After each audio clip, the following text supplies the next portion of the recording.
Hi guys! Today we are going to talk about databases. The very first question is, what is a database and why companies are using databases? Databases are systems that allow users to store and organize data.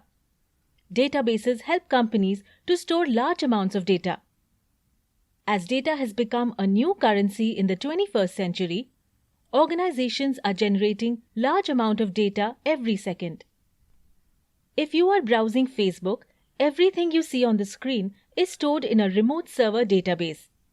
Moreover, every action you are doing, such as liking a picture, watching a video, or doing any purchase, is captured by Facebook. This data is used to predict your behavior and give you a more personalized Facebook experience. Now you can imagine the amount of data organizations are collecting. Hence, one cannot just use Excel workbooks to store the data. Therefore, different organizations are using various tools and technologies to store information used by multiple users. Primarily, two categories of users use data in a day-to-day life. First is analyst and business people of various teams such as marketing, sales, and growth. These people consume data to generate insight and make data-driven business decisions for the organization. Other kinds of users fall in the technical category.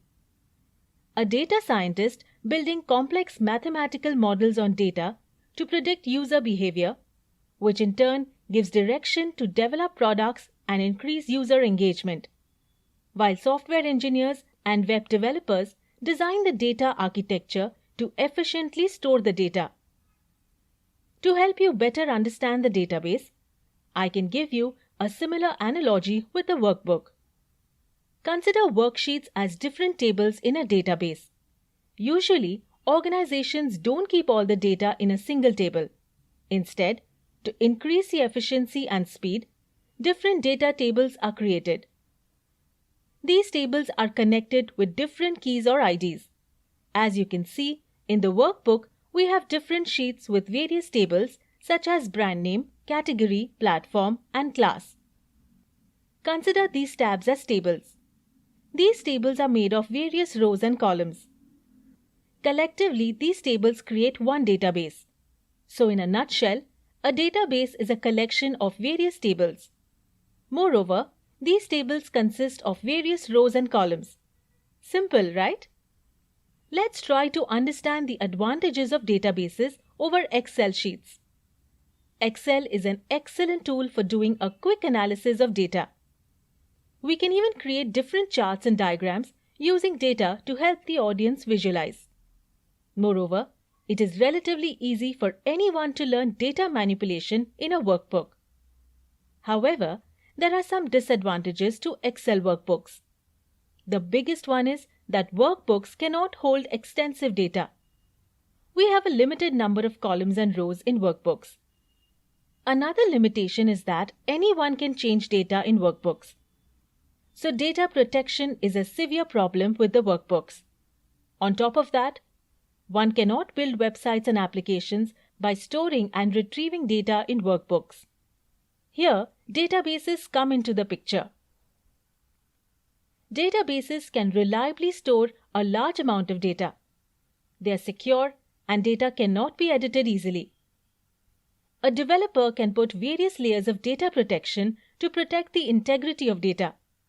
Apart from that, databases are the backbone of websites and applications. Today, organizations are using various kinds of database platforms. The majority of the organizations are using SQL databases. Sometimes it is also called SQL, which stands for Structured Query Language.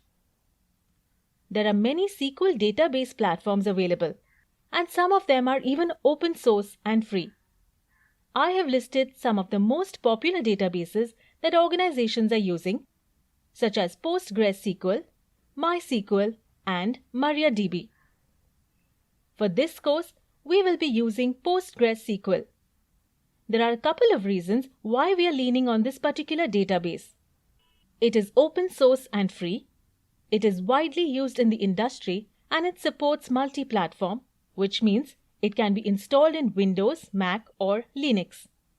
It is super easy to install it on a computer, and one can kickstart learning right away. Learning PostgreSQL doesn't mean that you will not be able to work on other SQL databases. All SQL databases follow the same structure as far as coding is concerned. This means it doesn't matter on what platform you're learning the SQL. Once enough practice is done, all the SQL platforms would look the same. SQL is just a way to communicate with the database. Through this communication, we can extract relevant data from the tables. We can even create, modify, and update databases using SQL. It's going to be a fun ride to learn.